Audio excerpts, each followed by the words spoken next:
नमस्कार। जैसा कि आप सबको मालूम है कि हम मानव समाज और मानव जीवन की विकास परंपरा में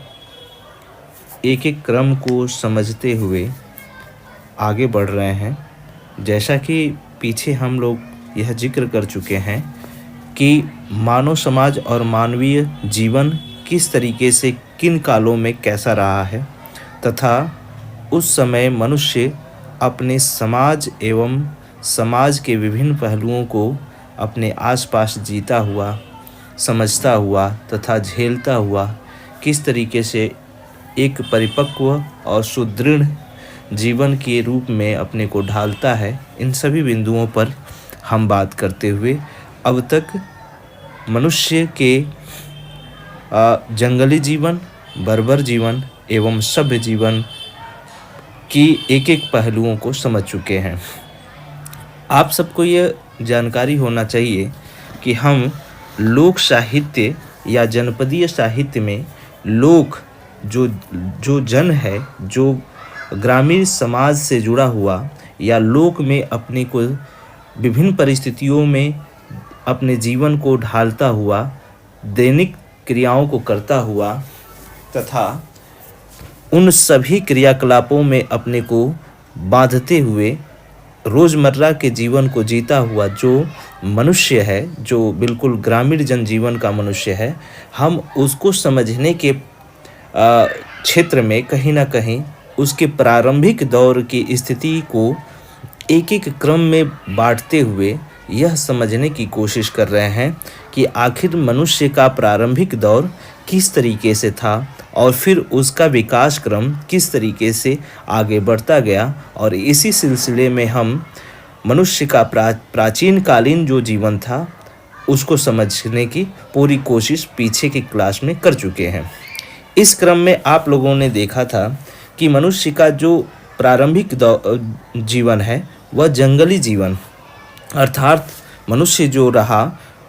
जो मनुष्य या मानव उस समय अपने जंगल में रहते हुए अस्थायी जीवन जीते हुए जिस तरीके से अपनी दिनचर्या को पूर्ण करता था, उसकी पूरी क्रियाकलाप को हम लोगों ने इसमें समझने की कोशिश की। इसके बाद हम लोगों ने बर्बर जीवन को देखा। बर्बर जीवन का से तात्पर्य मनुष्य उस जंगली जीवन से जब ऊपर उठकर कुछ मानवीय सभ्यता या मानवीय समाज की उस प्रारंभिक स्थितियों को अपने इर्द गिर्द लाने की कोशिश कर रहा था, जिसका एक विस्तृत रूप आगे चलकर जो हम आगे क्रमबद्ध तरीके से देख भी रहे हैं तथा उसका एक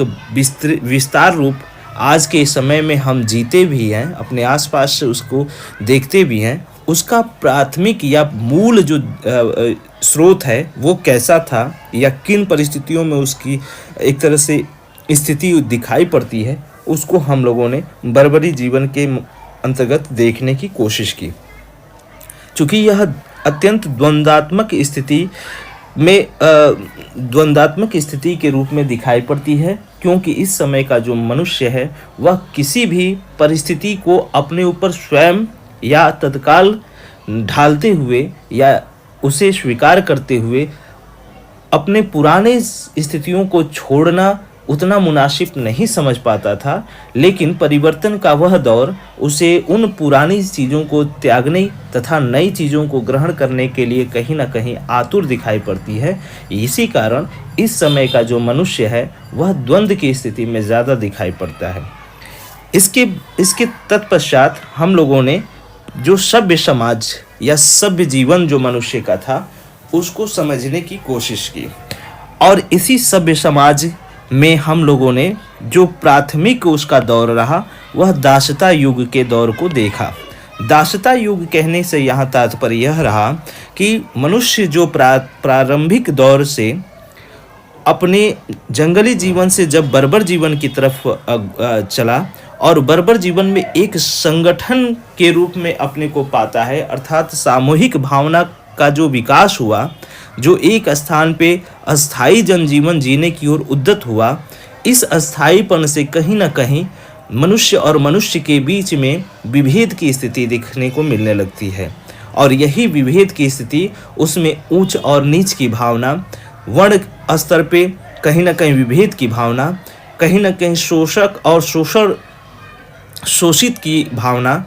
इस तरीके की भावनाओं को लेकर उत्पन्न होती है। और यह भावना ही कहीं ना कहीं दासत्व की भावना, गुलामी की भावना में बदलती हुई दिखाई पड़ती है। इसीलिए हमारे विद्वानों ने इस समय के समाज या इस समय के मनुष्यों की स्थिति को देखते हुए इसे दास युग या दासत्व युग कहना ज़्यादा प्रासंगिक समझा है। अब इस दास युग के बाद जिस युग या जिस समाज का उदय होता है, उस समाज को सामंती युग कहा गया है। अगर हम इसे ऐसे समझें तो ज़्यादा ही हम आसानी से समझ पाएंगे कि जिस सभ्य समाज की हम बात करते हैं, उस सभ्य समाज को दो भागों में बांटा जाता है। एक है दासता युग और दूसरा है सामंती युग।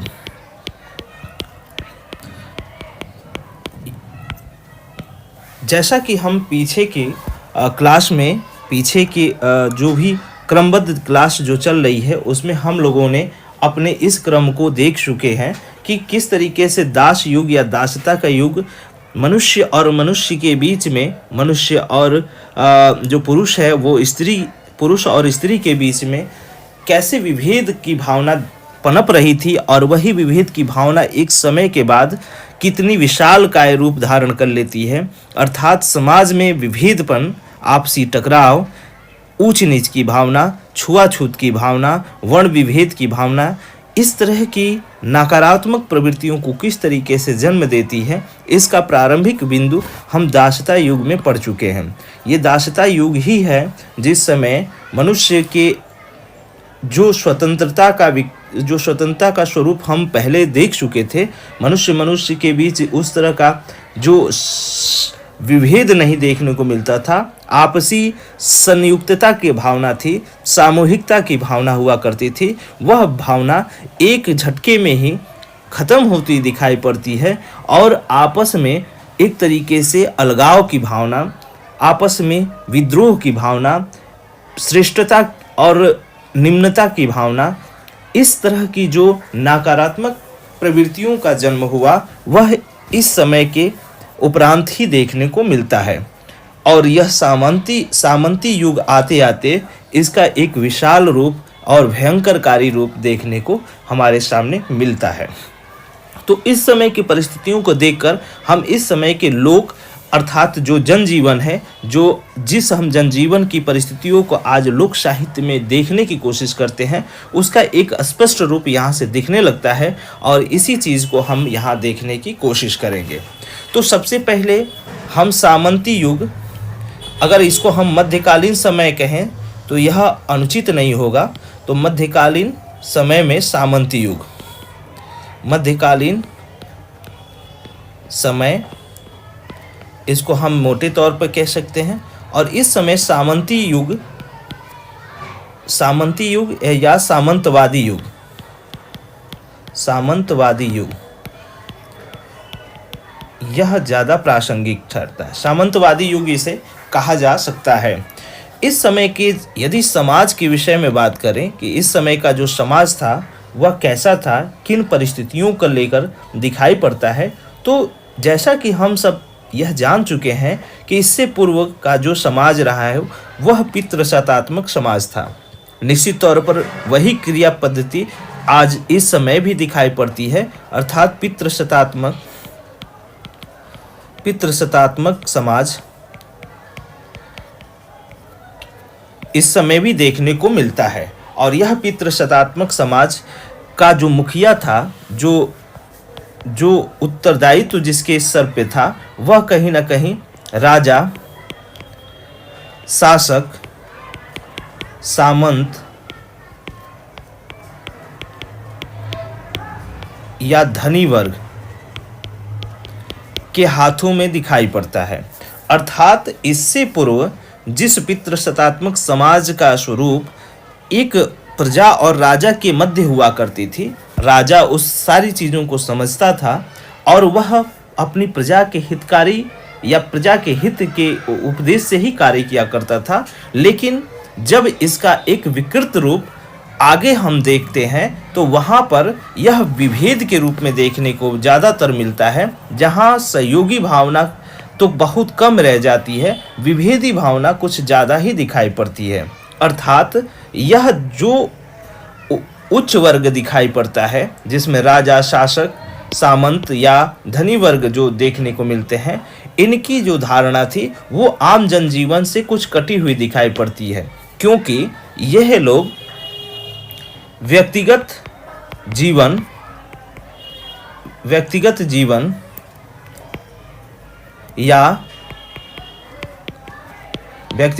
या क्रियाकलापों पर विशेष ध्यान देते थे। अर्थात अपने हित के बारे में सोचना, अपने हित के विषय में ज़्यादातर ध्यान देना। उसके बाद संपत्ति का जुटाव ज़्यादा ही इन्हें प्राथमिक लगता था, यानी अपने पास जितनी संपत्ति इकट्ठी हो पाए उतनी संपत्ति उनके क्षेत्राधिकार के लिए ज़रूरी होता था। यानी मोह जो संपत्ति से था वो बढ़ता जा रहा था, और यही मोह उनके लिए युद्ध, एक दूसरे से दुराव, कहीं ना कहीं आपसी मतभेद, इन सभी चीज़ों को जन्म देती है। तो एक और बिंदु दिखाई पड़ता है, और वह देखने को मिलता है कि इनके पास सुरक्षा हेतु तमाम इंतजाम, सुरक्षा के लिए एक विस्तृत सुरक्षा की दृष्टि से विस्तृत फलक देखने को मिलता है, और वो फलक कहीं ना कहीं सेना,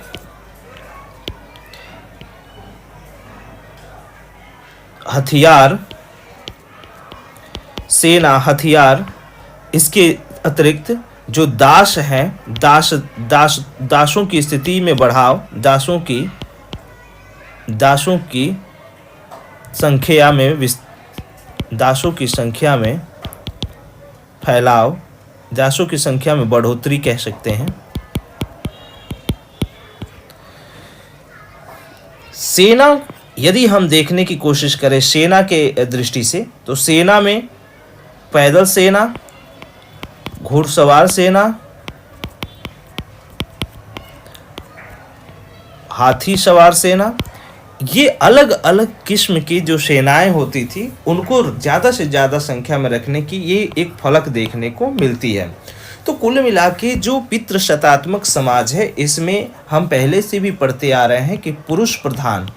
अर्थात पुरुषों के संरक्षण में पलने वाला या पुरुषों के कहीं ना कहीं वर्चस्व में कोई भी सामाजिक रूपरेखा निर्मित करना, यह पुरुषतात्मक समाज की एक मूल धारणा थी। और कहीं ना कहीं उसी के इर्द गिर्द यह समाज या यह पितृशतात्मक स्वरूप देखने को मिलता है। तो पुरुषशतात्मक समाज से निर्मित यह युग कहीं ना कहीं दो पक्षों को लेकर चलता है, दो स्वरूपों को लेकर चलता है, और यह दो स्वरूपों में एक मोटा मोटा विभेद देखने को मिलता है। और यह विभेद कहीं ना कहीं जमीन और आसमान के रूप में देखने को मिलता है। एक तरफ जहाँ शासक वर्ग था, वहीं दूसरी तरफ उसका कहीं ना कहीं नीचे स्तर पर रहने वाले ग्रामीण लोग, किसान लोग, खेतीहर, मजदूर, इस तरह के लोगों की एक बड़ी भारी संख्या देखने को मिलती है, जिसमें दलित भी आ जाते हैं, स्त्रियां भी बहुत कुछ मात्रा में दिखाई पड़ती हैं, गरीब लोग, किसान लोग, दलित लोग, गुलाम लोग, दासत्व वाले लोग, ये सभी के सभी इस श्रेणी में रखे जा सकते हैं। और यह श्रेणी इस प्रकार की एक विकृत रूप को लेकर दिखाई पड़ती है, जहां मनुष्य और मनुष्य के बीच में एक बड़ा फर्क देखने को मिलता है। तो पितृशतात्मक समाज का जो स्वरूप यहाँ हम देख पाते हैं, वह अचानक नहीं, बल्कि पीछे जो पुरानी पद्धति है या पुरानी परंपरा जो चली आ रही है, उसी का एक विस्तृत रूप हम यहाँ देख पाते हैं। और यह विभेद अचानक इस स्वरूप को उत्पन्न नहीं करता है, बल्कि वह परिस्थिति दर, समय दर अपनी स्थितियों में बदलाव करता जाता है। और इन स्थितियों के बीच जो बहुत बड़ा अंतर देखने को मिलता है, वह व्यक्तिगत जीवन या क्रियाकलाप को लेकर था। संपत्ति में एक संपत्ति को अधिकाधिक संख्या में संपत्ति का इकट्ठा करना, ये भी एक बड़ा अंतर उत्पन्न करता है। और यही अंतर मनुष्य और मनुष्य के बीच में विभेद, आपसी झगड़े, लड़ाई और कहीं न कहीं युद्ध को बढ़ावा देता है। तो समाज की जो इस तरह की विभेदपने स्थिति थी, उसको देखकर हम यह समझ सकते हैं कि जो सामंती युग है या सामंतवादी युग है, वो किस तरीके के समाज को अपने आसपास पाता हुआ दिखाई पड़ता है। जहाँ तक हम मनुष्य की बात करें या इस समय के जो मानव थे, जो पुरुष हुआ करते थे, उन लोगों में किस तरीके के लोग दिखाई पड़ते हैं। तो जैसा कि हम लोग यह जान चुके हैं कि इस समय अब राज्य व्यवस्था हो चुकी थी। राज्य व्यवस्था कहने का मतलब है कि एक राजा का समूह दिखाई पड़ता है, एक शासन प्रशासन की पूरी व्यवस्था हो चुकी थी और यह प्रशासन एक राजा के माध्यम से संचालित हो रहा था और वह राजा भी हो सकता है या शासक भी हो सकता है। तो इस तरह के एक शासक के रूप में जब व्यवस्था का निर्माण हो चुका है, तो अब इस समय जो मनुष्य की स्थिति दिखाई पड़ती है, वह मनुष्यों की स्थिति दो रूपों में स्पष्ट बटी हुई दिखाई पड़ती है। एक तरफ जहां धनी वर्ग है, सामंत वर्ग है या राजा वर्ग, राजा या शासक वर्ग, तो वहीं दूसरी तरफ निर्धन वर्ग जिसकी स्पष्ट स्थिति देखने को मिलती है। वहीं किसान या मजदूर, किसान या दलित वर्ग, मजदूर वर्ग कुछ समय बाद दिखाई पड़ेगा। राजा या शासक में इसके बाद से प्रजा में जितने अन्य व्यक्ति हैं, अन्य व्यक्ति वो सभी शामिल कर दिए जाते हैं। कहने का तात्पर्य है कि एक तरफ जहां धनी वर्ग, सामंत वर्ग, राजा या शासक वर्ग दिखाई पड़ते हैं, वहीं दूसरी ओर निर्धन वर्ग, किसान या दलित वर्ग तथा प्रजा में जो अन्य वर्ग या अन्य लोग दिखाई पड़ते हैं, वो देखने को मिलते हैं। इस तरीके से जो विभेद की स्थिति हमें देखने को मिलती है, वह कई रूपों में मिलती है। यहाँ पर प्रशासन का कार्य में राजा जो हुआ करता था, वह दो तीन चीज़ों पर निर्भरता अपनी जताता जाता था। एक तो अपनी सेना, स्वयं वह एक बड़ी सेना रखने की लालच में था। दूसरी, वह जितनी अधिक से अधिक ज़मीनों को रखना, ज़मीन पर हस्तक्षेप करना। और तीसरी, अधिक से अधिक दासों को बनाना या दासों को रखना। यह उसके क्षेत्र विस्तार या उसकी एक शक्तिशाली स्थिति को प्रदर्शित करता था। यही कारण है कि जो यह वर्ग है, उसके सहयोगी भूमिका के रूप में देखने को मिलता है। धनी वर्ग या सामंत वर्ग सदैव राजा या शासकों से ज़्यादा जुड़ा रहा करता था और यही जुड़ाव उसके कहीं ना कहीं बढ़ावे या सुप्रसिद्ध या सुव्यवस्थित तरीके से राष्ट्र सत्ता को चलाने या प्रशासन को चलाने में महती भूमिका निभाता था। सामंत वर्ग इसका नाम क्यों रखा गया, इसके पीछे एक छोटी सी अगर आप स्वरूप को समझने की कोशिश करें तो हम समझ सकते हैं कि जिस समाज में एक शासक वर्ग हो और दूसरा शासित वर्ग हो, यह अर्थात इसको ऐसे समझें कि राजा और प्रजा के बीच में जब कोई बिचौलिए का कार्य करना लगे, ठीक उसी तरीके से जैसे कि एक किसी दुकानदार हो, एक किसी दुकानदार और एक किसान के बीच में जब कोई तीसरा उसमें यह कहे कि मैं आपको उस दुकान से प्रॉफिट कराते हुए कोई चीज़ आपको बड़ी ही कम दाम में आपको उपलब्ध करा दूंगा, जैसे अनाज लेने के लिए यदि कोई बिचौलिया यह कहे कि मैं उस दुकान से आपको यह सामान जिसको आप लेने के इच्छुक हैं, मैं उसे बहुत ही सस्ते दामों में आपको उपलब्ध करा दूंगा।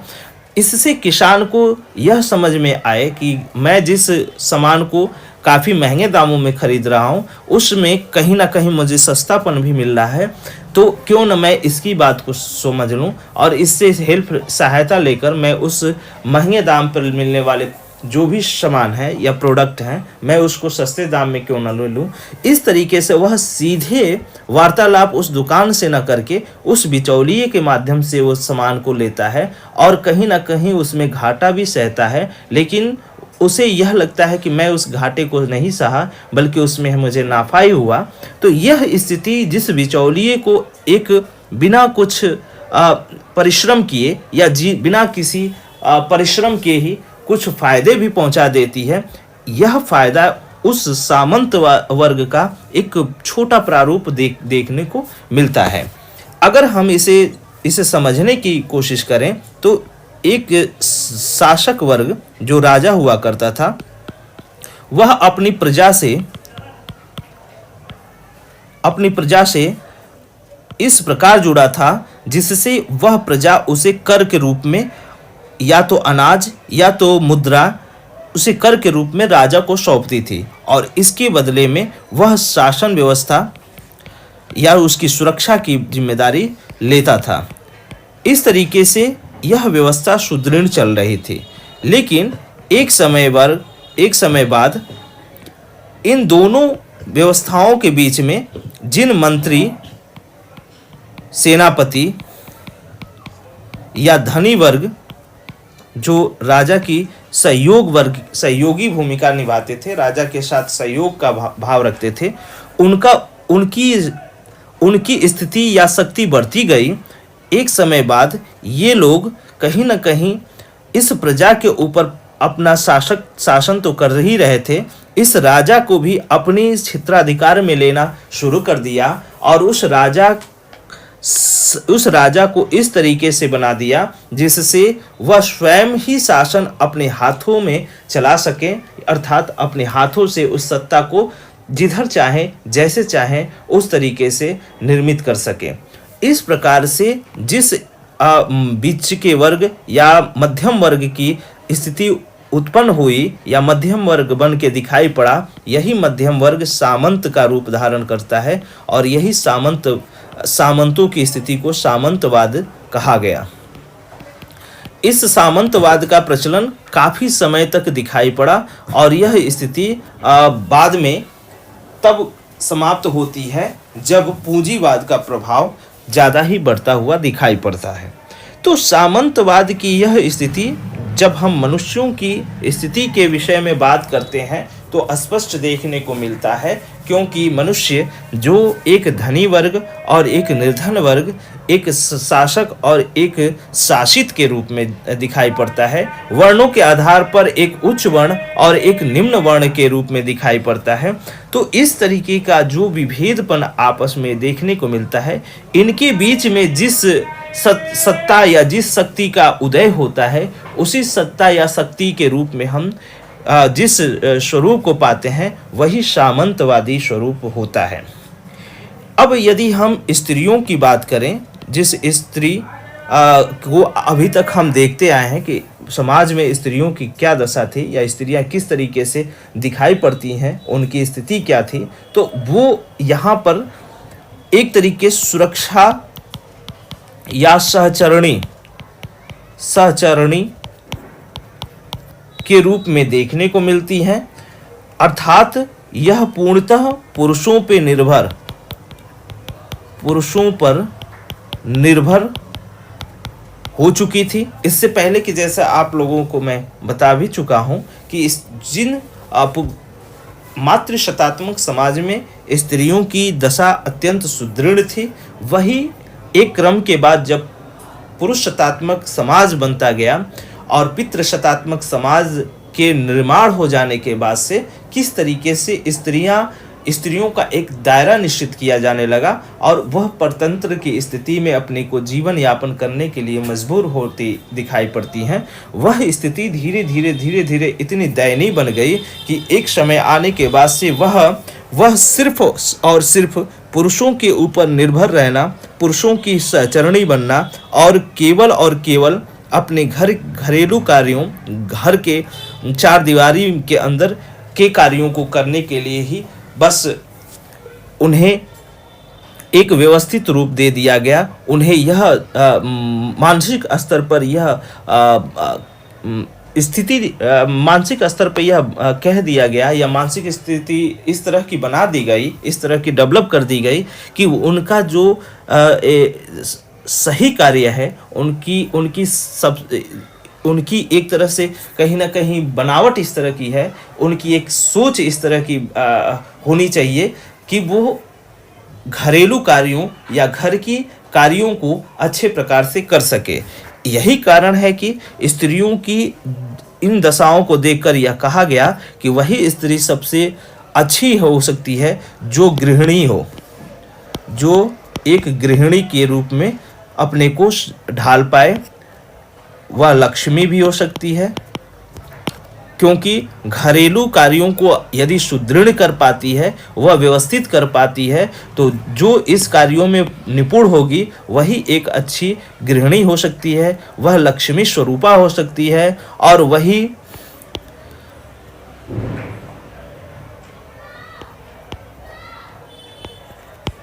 माता के स्वरूप को भी प्राप्त कर सकती है। अर्थात घर की एक तरह से संचालिका भी कह सकते हैं, माता अर्थात संचालिका।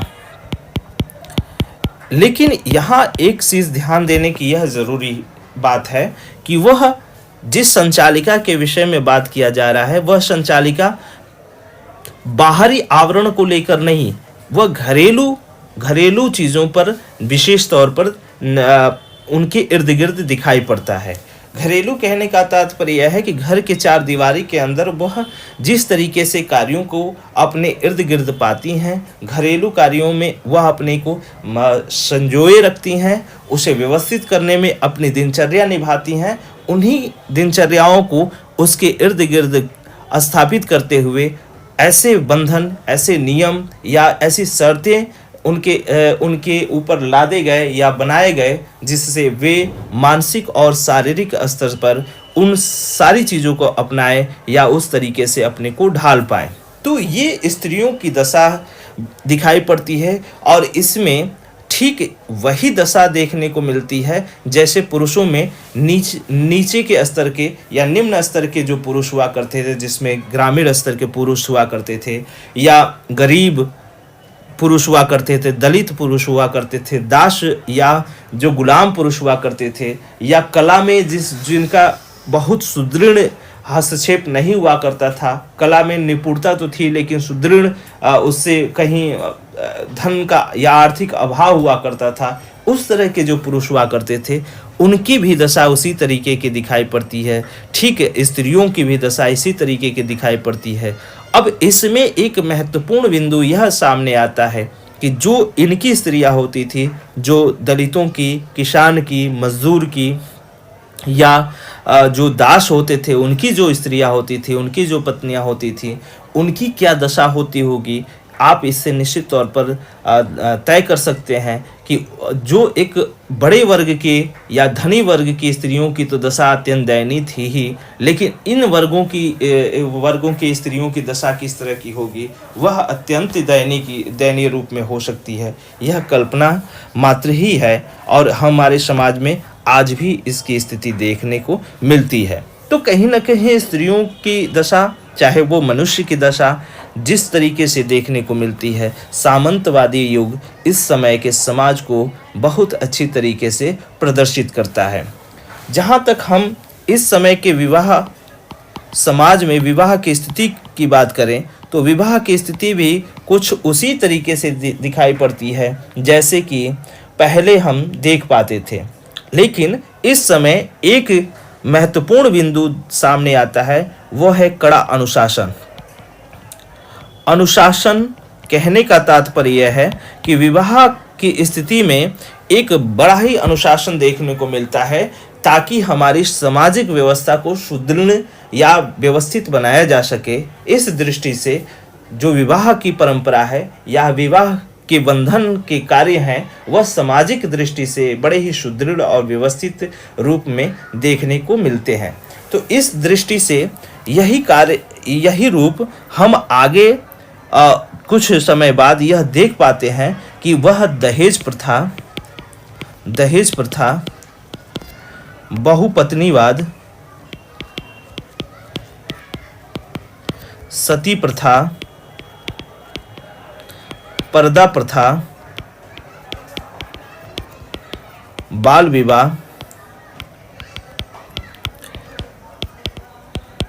विवाह इत्यादि जो स्थितियां हैं उनको धारण करती हुई दिखाई पड़ती है। दहेज प्रथा, बाल विवाह, पर्दा प्रथा, सती प्रथा और बहुपत्नीवाद, यह इन स्थितियों में हम अपने को यह महसूस करें या उस समय की स्थिति को देखकर हम यह थोड़ा चिंतन करें कि किस तरीके का समाज इस समय बन रहा था या बनने की ओर अग्रसर हो रहा था।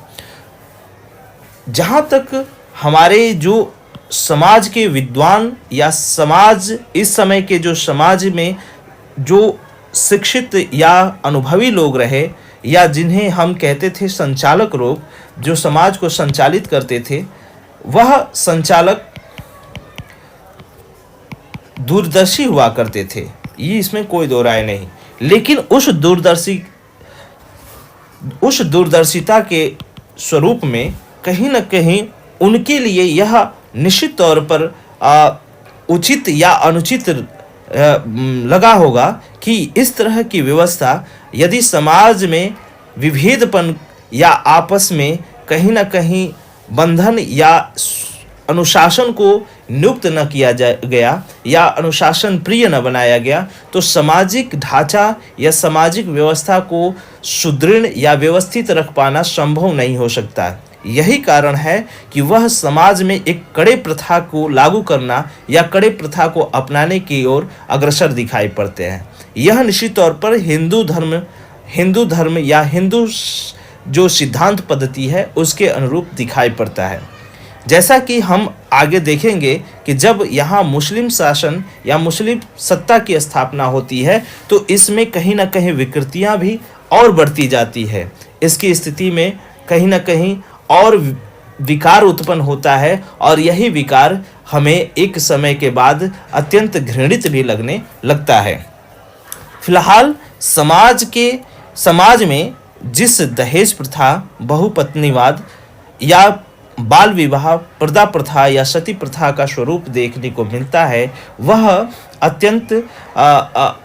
अनुचित या उचित किस मामले में हो सकता है, यह आप देख भी सकते हैं। इसी का एक आगे स्वरूप हम यह देखते हैं कि कहीं ना कहीं यह कुप्रथा के रूप में हमें दिखाई भी पड़ता है और यह कुप्रथा के रूप में इसका इतना विकृत प्रभाव बढ़ता है जिस पे आगे चलकर जब आधुनिक समय हमारे सामने दिखाई पड़ता है और हमारे देश में अंग्रेजी सत्ता की स्थापना हो जाती है, तब एक लोक समाज सुधार या लोक सुधार जो आंदोलनों के रूप में इन प्रकार की प्रथाओं पर हस्तक्षेप किया जाता है और इसे दूर करने की कोशिश भी की जाती है, जिसमें राजा राम मोहन राय, ईश्वर चंद्र विद्यासागर और अन्य जो समाज सुधारक हैं इस ओर अपना कदम भी बढ़ाते हैं। तो निश्चित तौर पर जिस सामाजिक व्यवस्था की कल्पना या सामाजिक व्यवस्था की ढांचे को या रूपरेखा को हम प्राचीन समय से लेकर इस सामंतवादी समय तक देख पाते हैं या देख रहे हैं, उस सामंतवादी स्वरूप में जो जन है, जो लोक है, जो मनुष्य है, जो आम जन जीवन में जीता हुआ व्यक्ति है, वह किस तरीके से अपना जीवन जी रहा है या इन प्रथाओं के बीच में किस तरीके से अपने को ढाले हुए है, वो आप अच्छी तरीके से देख पाते हैं। यदि हम इसमें लोक प्रथा या लोक जनजीवन की विषय में बात करें तो निश्चित तौर पर यहाँ पर स्त्रियों की दयनीय दशा के विषय में हम देख पाएंगे। जो स्त्री है वह इन सभी प्रथाओं की से कहीं ना कहीं एक तरह वह अपने को अव्यवस्थित पाती है। अव्यवस्थित कहने का तात्पर्य है कि इसमें अपने को शोषित होती हुई पाती है, यानी शोषण उसका होता हुआ दिखाई पड़ता है। तो दूसरी तरफ वह इन सभी बंधनों में कहीं न कहीं जकड़ी हुई, उसे निभाती हुई या समाज के भय से स्वयं को ग्रसित पाती हुई वो दिखाई पड़ती है। तो ये ग्रसित का रूप ही उसे कहीं ना कहीं उसके अंदर विकार या दुख का भाव उत्पन्न करता है, और यही दुख या विकार की स्थिति उसे कुछ रचने, कुछ अपने जीवन के उन अनुभवों से कुछ निर्मित करने की ओर अग्रसर करता है, और यही निर्माण उसे गीत, कथा या कहानी जिसे कह सकते हैं, कहावतें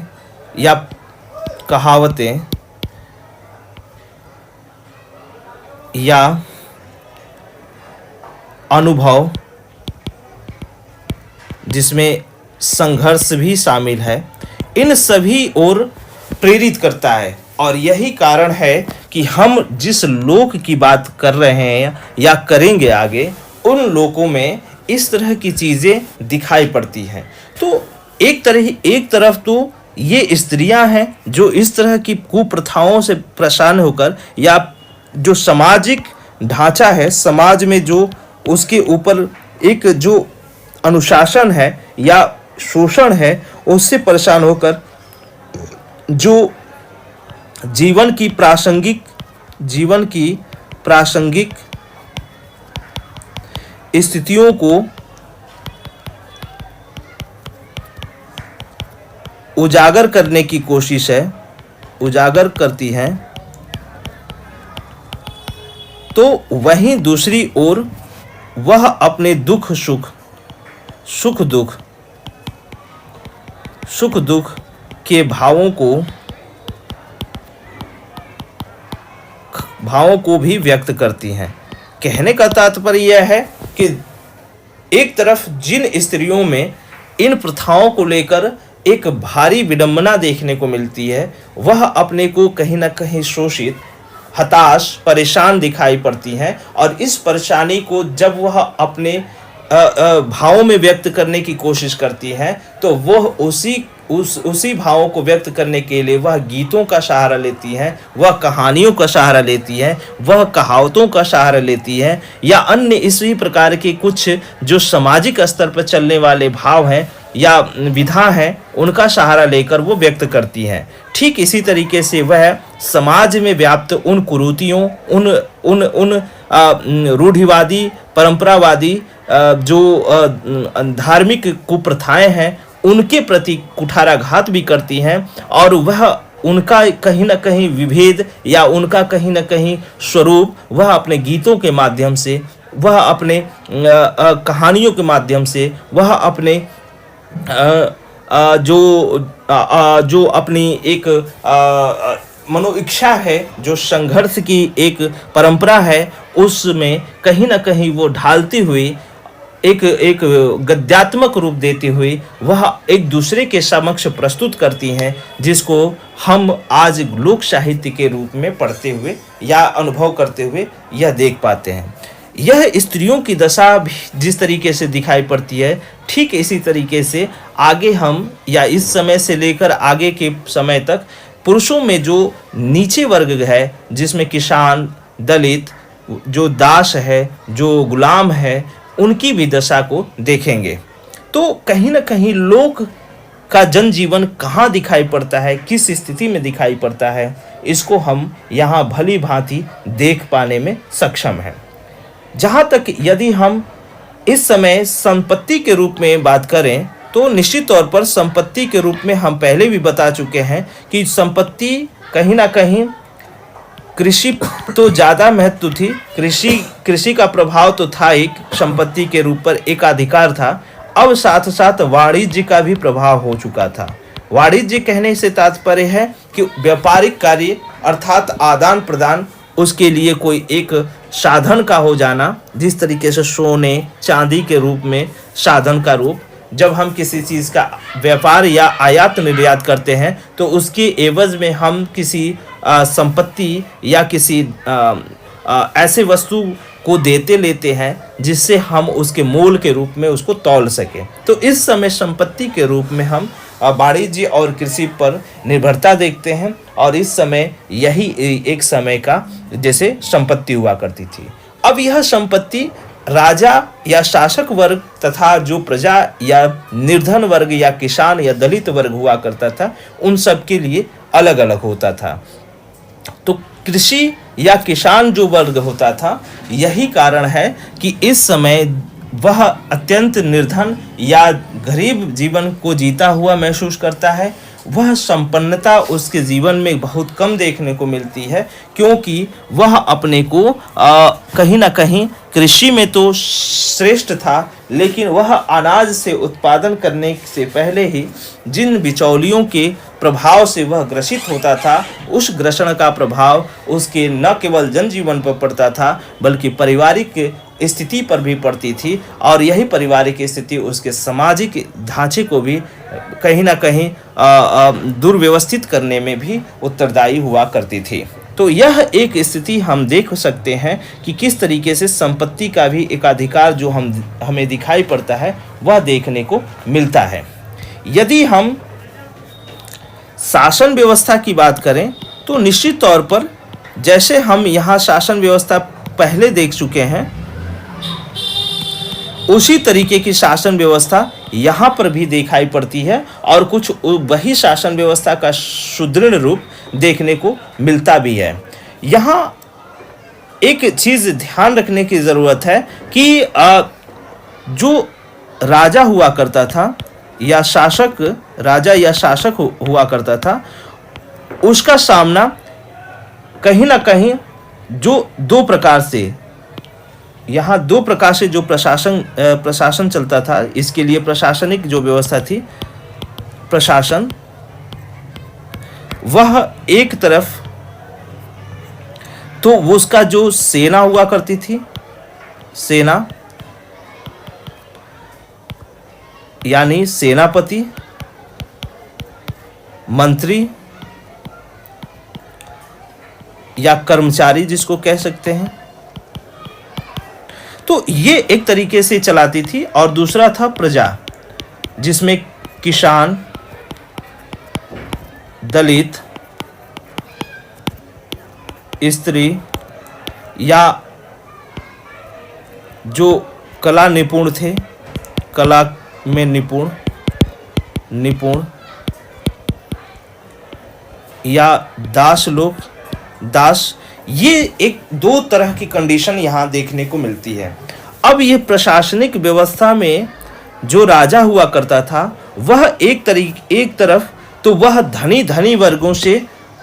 कहीं ना कहीं उसकी सामना होती थी, यानी धनी जो था उससे, एक तरह से प्रजा से, यानी प्रजा में जो गरीब हुआ करता था उससे, और एक तरफ उसका सामना अपने मंत्री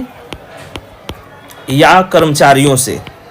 तो यह द्वंद्व की स्थिति है, और यह द्वंद्व की स्थिति निश्चित तौर पर राजा के और प्रजा के बीच में शासन व्यवस्था को सुदृढ़ बनाने की ओर बहुत ही कम देखने को मिलती है, क्योंकि राजा और प्रजा के बीच में जिस बिचौलिया, जिस मध्यम वर्ग का उदय दिखाई पड़ता है, जिसमें जो कर्मचारी हुआ करते थे, जिसमें सेनापति, जो मंत्री हुआ करते थे, या अन्य जो नियुक्त किए गए राजा के अधिकारी हुआ करते थे, वो कहीं ना कहीं सामंती जो स्वरूप होता था इनका, उसका प्रभाव देखने को मिलता था। और इससे जो राजा वर्ग हुआ करता था, वह कहीं ना कहीं कमज़ोर अत्यधिक दिखाई पड़ता है, और सामंत वर्ग कुछ ज़्यादा ही मजबूत दिखाई पड़ता है। यही कारण है कि यह सामंत वर्ग अपनी जो राजा की प्रजा होती थी, उसका पूरा का पूरा दायित्व अपने कंधे पर रखता है, और वह अपनी स्वेच्छा से या अपनी इच्छा अनुसार उससे अपनी मनमर्जी से कार्य करने के लिए प्रेरित करता है। तो कहीं न कहीं शासन व्यवस्था में भी एक निश्चितता या एक रूपता जो राजा की अब तक हुआ करती थी, वह यहाँ कमज़ोर होती हुई दिखाई पड़ती है। और यही कमज़ोरी आगे चलकर जब राजा अब पूर्णतः केंद्र केंद्र शासित नहीं रह जाता और यही राजा टूट टूट कर टुकड़ों में बिखर जाता है और वह टुकड़ा कहीं ना कहीं छोटे छोटे गणराज्यों के रूप में देखने को मिलता है। अर्थात यही सामंती लोग अपना स्वयं राज शासन स्थापित कर लेते हैं। तो यह एक तरीके से इस केंद्रीय व्यवस्था का स्खलन दिखाई पड़ता है और यही केंद्रीय व्यवस्था का स्खलन बाहरी जो आक्रमणकारी हैं, अर्थात जो बाहर से जो आक्रमण करते हैं, उनके लिए आसान हो जाता है और इनसे जीतकर वह यहाँ माफ़ी चाहूँगा मुस्लिम सत्ता को स्थापित करने में कहीं ना कहीं अपने को सक्षम पाते हैं। और यही कारण है कि आगे चलकर मुस्लिम सत्ता की स्थापना होती है और एक लंबे समय तक मुस्लिम सत्ता हमारे देश में कायम बनी रहती है। तो यह उस समय का दौर है जिस समय सामंत वर्ग समाज पर पूरा अधिकार अपना जताता है और सामंत वर्ग के ही इशारे पर राज सत्ता भी कहीं ना कहीं केंद्रित दिखाई पड़ती है और यही केंद्रित प्रभाव आगे चलकर कहीं ना कहीं स्थितियों को या समाज को अव्यवस्थित करने में अपनी महती भूमिका निभाता हुआ दिखाई पड़ता है। अगर हम इस समय कहीं ना कहीं धर्म की बात करें तो धर्म का बोलबाला भी कम नहीं रहा, कहीं ना कहीं पूर्णतः व्यवस्थित रूप दिखाई पड़ता है। और वह व्यवस्थित रूप जिस तरीके से आज हम समाज में पाते हैं उस तरीके का व्यवस्थित रूप हम देख पाते हैं। कहने का तात्पर्य यह है कि चिंतन धारा के सुदृढ़ हो जाने पर हमारे यहाँ जिस चिंतन धारा की एक व्यापक स्थिति दिखाई पड़ती है, चिंतन धारा के सुदृढ़ हो जाने पर गुरु की महत्ता ज़्यादा बढ़ जाती है और यह गुरु कहीं ना कहीं जिस सत्ता या समाज को एक व्यवस्थित रूप देता था, वहीं एक तरह कुछ वह चमत्कारिक अर्थात जो रूढ़िगत या धार्मिक व्यवस्थित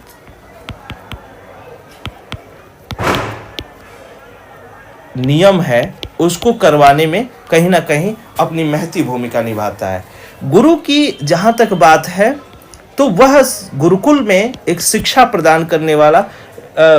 एक नियुक्त प्रधान योग होता था, प्रधान कर्मचारी होता था या एक ऐसे पुरुष को निर्मित किया जाता था जो कहीं ना कहीं अपनी चिंतन धारा से, चिंतन परंपरा से जो आने वाले जो राजकुमार हैं, जो राजाओं के कहीं ना कहीं वंशज हैं या कहीं ना कहीं जो धनी वर्ग के लड़के हैं, जो उनके बच्चे हैं, उनको वो शिक्षित करके उन्हें ज्ञान और उपदेश की बातें बता पाए। इस क्रम में कहीं ना कहीं जो गुरु का कर्तव्य होता था वह कर्तव्य परायण भी था, अर्थात उन्हें कर्तव्यता का बोध कराना, उन्हें कहीं ना कहीं एक सुदृढ़ मनुष्य बनाने की ओर प्रेरित करना, इन सभी चीज़ों को देखा जा सकता है। निश्चित तौर पर यह इस समय की एक व्यापक परिदृश्य है और इस समय के समाज की एक व्यवस्थित स्वरूप को हमें इंगित कराता है। तो हम इस समय के समाज और इस समय की सामाजिक व्यवस्था को यहाँ देख पाते हैं और निश्चित तौर पर इसको हम व्यवस्थित समझ पाते हैं। ठीक, अब हम अगले क्लास में इस सामाजिक व्यवस्था के क्रमबद्ध तरीके का आधुनिक स्वरूप में जिस स्थिति को देखेंगे वहाँ उसकी बात करेंगे और वहाँ पर पूंजीवादी व्यवस्था के स्वरूप को देखेंगे और तब हम इस पे बात